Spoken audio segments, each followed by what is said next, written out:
The fascinating tale of the 1972 South Korean 10-1 coin. In the bustling streets of Seoul during the early 1970s, a nation was awakening from the ashes of war and division. South Korea, under the iron-fisted yet visionary leadership of President Park Chung-hee, was embarking on what would later be dubbed the Miracle on the Han River. Factories hummed with activity, exports soared, and the economy grew at an astonishing pace. Amid this transformation, everyday items like currency played a pivotal role in symbolizing national pride and progress. Enter the 1972 10-1 coin, a humble piece of metal that encapsulated Korea's ancient heritage and modern aspirations. This is its story, woven with history, design intrigue, economic necessity, and a touch of collector's allure. If you're new to the channel, make sure you hit the subscribe button, because we reveal the hidden stories behind rare coins that you won't find anywhere else. And don't forget to share your thoughts in the comments. Let's start with the basics. The coin was minted by the Bank of Korea, Hangulgunhang, the central bank established in 1950 to stabilize the nation's finances after the Korean War. The 10-1 denomination wasn't new. It first appeared as a coin in 1966, replacing paper notes to save costs and improve durability amid rising inflation and economic expansion. By 1972, with 270 million pieces produced that year alone, it was a staple in pockets and vending machines across the country. Why 1972 specifically? That year marked a peak in South Korea's industrialization drive. The government was pushing heavy industries like steel and shipbuilding, and with wages rising, small change like the 10-1 became essential for daily transactions, buying a bus ticket, a street snack, or even tipping a vendor at the vibrant markets of Namdaemun. The design credits go to a talented team at the Korea Minting and Security Printing Corporation, Comsco. Lead engraver Kang Bak, alongside colleagues Oh Dong-hwan and Jo Byung-soo, crafted its iconic look. Kang Bak, a master of numismatic art, drew inspiration from Korea's rich cultural past to infuse the coin with national identity. The decision to mint it in 1972 was driven by practical needs. As the economy boomed, the demand for low-denomination coins surged. Paper notes were wearing out quickly, and coins were more efficient. Moreover, it aligned with Park's Saimaul Undong, New Village movement, which emphasized self-reliance and modernization, even in something as small as currency. Now let's delve into the coin's design, starting with the front side, obverse. Here, you'll find the majestic Dabatap Pagoda, a stunning stone structure from the 8th century located at Bulguksa Temple in Gyeongju, the ancient capital of the Silla Kingdom. This pagoda, designated as National Treasure Number 20, symbolizes harmony and enlightenment in Korean Buddhism. Its intricate carvings, depicting lotus flowers, guardians, and mythical creatures, represent the blend of art, architecture, and spirituality that defined Korea's golden age. Surrounding the pagoda is Hangul script, Sib-weon, Sip-1, meaning 10-1, at the top, and Hangulgunhang, Hanguk-unhang, Bank of Korea, at the bottom. It was a deliberate choice to remind Koreans of their resilient history amid rapid change. Imagine holding this coin, the pagoda's tiers rising elegantly, evoking a sense of timeless stability in a fast-evolving world. Flipping to the backside, reverse, the design is simpler yet functional.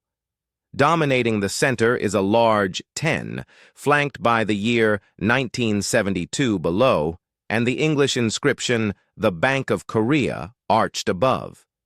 This bilingual touch was innovative for the time, reflecting South Korea's growing international ambitions, exporting to the West and attracting foreign investment. The edge is reeded for grip and anti-counterfeiting, and the whole coin measures 22.86 millimeters in diameter, weighing 4.06 grams, made of brass, 65% copper, 35% zinc, for a golden hue that shines like a miniature sun. Economics played a key role. Brass was chosen for its affordability and resistance to wear, replacing earlier copper-zinc alloys to cut costs during a period of resource scarcity. The pagoda wasn't just aesthetic, it fostered national pride, much like how U.S. coins feature historical figures. In 1972, as South Korea pegged its won to the U.S. dollar at around 400 won per dollar, this coin represented about 2.5 U.S. cents, enough for a candy or a newspaper. It was born from necessity to facilitate trade in a society shifting from agrarian roots to urban hustle. The story of the 1972 South Korean 10-1 coin continues, diving deeper into its cultural depth, economic context, collector appeal, and why this everyday item became a quiet symbol of a nation's transformation. While common in numbers, its design and timing make it far more than pocket change. It's a tiny artifact of resilience, heritage, and rapid modernization. The obverse features the Dabotap Pagoda, Dabotab, a masterpiece of unified Silla dynasty architecture from around 751 AD, standing proudly in Bulguksa Temple in Gyeongju, once the thriving capital of ancient Korea. This isn't just any pagoda, it's asymmetrical and richly decorated, unlike its simpler twin, Seokatop, across the courtyard. Dabotap represents the teachings of Prabhutaratna Buddha, Dabo Yore, symbolizing the unity of past and present Buddhas, harmony, and enlightenment.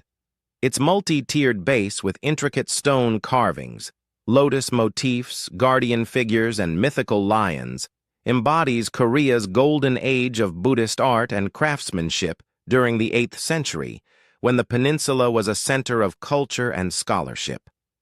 The Bank of Korea chose this design in the late 1960s, finalized for the 1970 series onward, to evoke national pride. In the post-war era, as South Korea rebuilt under President Park Chung-hee's authoritarian but growth-focused regime, symbols from the ancient kingdom of Silla reminded citizens of Korea's long, proud history amid Western influences and economic upheaval. Engraver Kang Bak and his team at Comsco captured its essence beautifully. The pagoda stands centered with elegant Hangul lettering Sibweon, 10 won above, and Hangugunhang, Bank of Korea, below. No face of a leader, just pure heritage, a subtle statement that Korea's identity transcends politics.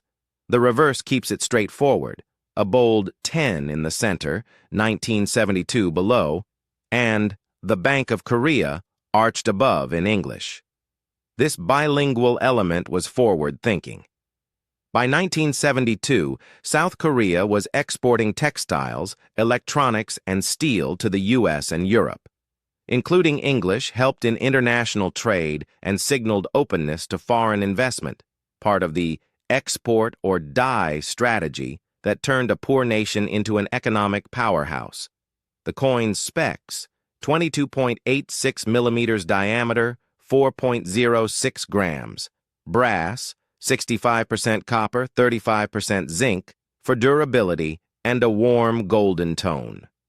The reeded edge prevents clipping and aids grip. In 1972's economy, one around 400 to 1 USD, it bought a small snack, phone call, or bus fare, vital in a society urbanizing fast. Circulated coins, average condition, $100 to $500. Uncirculated, UNC coins, $500 to $10,000. High-grade MS 65 coins.